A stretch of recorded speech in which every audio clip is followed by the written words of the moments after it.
Oke teman-teman, selamat datang. Hari ini kita mau bahas topik yang penting banget.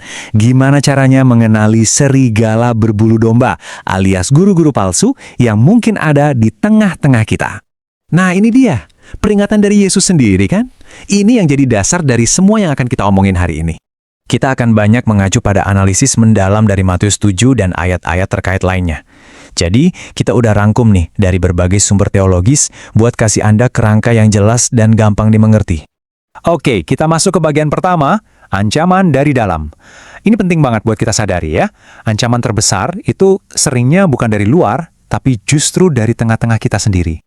Seperti yang diperingatkan dalam 2 Petrus, guru-guru palsu ini secara diam-diam akan memasukkan ajaran sesat yang membinasakan. Kuncinya di sini adalah secara diam-diam. Mereka nggak datang terang-terangan bilang, "Hei, aku mau menyesatkan kalian." Enggak, mereka menyusup pelan-pelan tanpa kita sadari. Nah, ini dia nih jebakannya. Kelihatannya sih mereka kayak domba, soleh, tulus, pakai bahasa-bahasa rohani. Tapi dalamnya, seperti yang bisa kita lihat di sini, kenyataannya mereka itu serigala, penuh kemunafikan, serakah, dan punya tujuan buat memecah belah. Jadi, apa sih yang bikin mereka kayak gitu? Apa yang jadi motivasi mereka? Yuk, kita coba bedah lebih dalam. Kita lihat apa sih yang ada di pikiran seorang guru palsu. Dari berbagai sumber yang kita pelajari, ada 4 motivasi utama yang selalu muncul. Ini kayak red flag gitu ya, tanda-tanda bahaya yang perlu banget kita waspadai. Kita bakal bahas satu persatu. Yang pertama, ambisi yang gak sehat. Ini bukan soal pelayanan tulus buat Tuhan ya, sama sekali bukan. Ini semua tentang ego mereka. Pengen banget dianggap guru, padahal gak ngerti apa-apa, congkak, dan senang banget bikin kontroversi. Selanjutnya, keuntungan materi. Wah, ini klasik banget sih.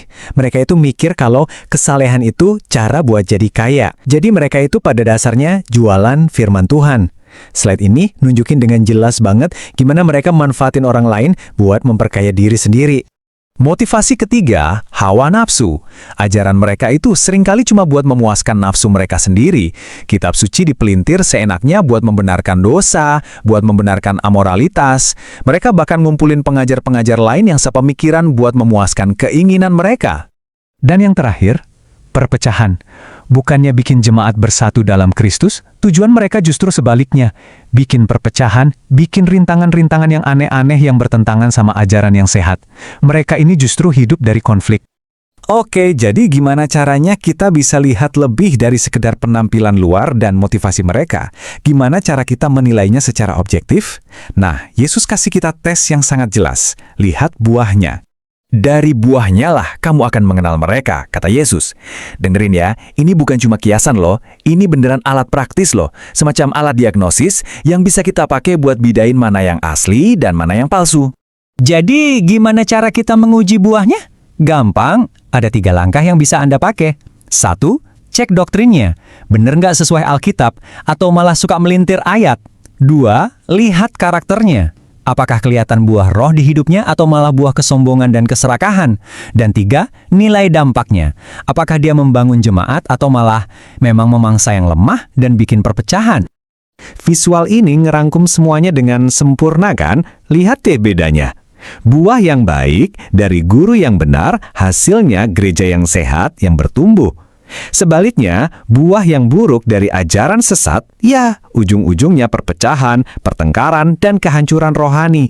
Oke, kita udah ngerti semua ini, dan ini penting banget. Tapi ini membawa kita ke pertanyaan yang paling krusial, emangnya apa sih taruhannya? Terus kita harus gimana? Jangan main-main ya, ini bukan cuma soal beda pendapat teologi aja. Konsekuensi dari ngikutin ajaran sesat itu urusannya kekal. Kutipan dari Matius 7 ini, jujur, ini peringatan yang bikin merinding. Ini adalah vonis akhir dari Yesus sendiri buat mereka yang ngaku-ngaku ngomong atas namanya, tapi hidupnya jahat dan menyesatkan orang lain. Aku nggak pernah kenal kamu. Pergi dari sini. Nah, setelah tahu kenyataan yang serius ini, pertanyaannya jadi praktis banget kan? Terus, apa yang harus kita lakukan kalau kita sadar ada guru palsu di sekitar kita? Tenang, Alkitab gak biarin kita bingung. Jawabannya jelas banget. Ini perintahnya, uji setiap roh, hindari orang-orang yang bikin perpecahan. Setelah diperingatkan sekali 2 kali, udah jangan berurusan lagi sama mereka. Dan yang paling penting, kita sendiri harus kuat, harus berakar teguh dalam kebenaran. Ini bukan sekedar saran loh, ini perintah buat melindungi tubuh Kristus. Jadi, penelahan kita hari ini ditutup dengan pertanyaan ini. Buat kita renungkan masing-masing. Hidup Anda lagi dibangun di atas ajaran siapa? Apakah di atas batu karang firman Tuhan yang kokoh dan gak akan berubah? Atau di atas pasir isapan dari ajaran guru-guru yang cuma mentingin diri sendiri? Pilihan ada di tangan kita, dan konsekuensinya kekal.